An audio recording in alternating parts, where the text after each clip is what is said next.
Okay, gonna try to make this quick because my camcorder broke and my phone doesn't let me record long videos, so I'm gonna get to it. Customers, Heathkit SB-220. I've done this one before where I put in the input tuner on it, but it went out and it was arcing, making noises, and he's local and he seemed like an okay guy, so I took it even though I'm not taking customers, and opened it up, and we found that on the cap board it had blown caps. Those are the original caps.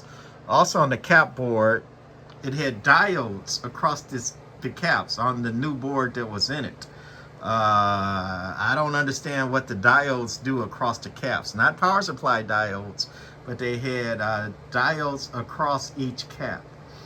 Somebody smarter than me can explain that to me. So we got rid of the diodes. It's got bleeders on it, put in brand new caps, a little bit heavier than the 210 UF. We bumped it up to, I think, 330.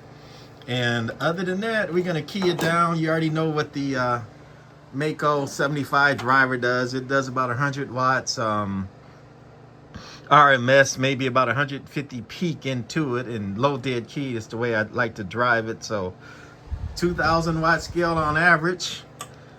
Key it down with no drive right there, and we got that on grid. So audio.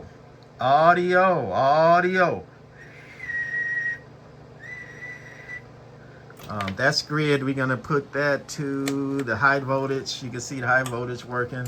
Audio, plate current. And over here, the watt meter on average. Audio, talking about 500. Listen to about 1100. And last, we're gonna put it on peak before this video goes too long and the camera won't load it down. Audio.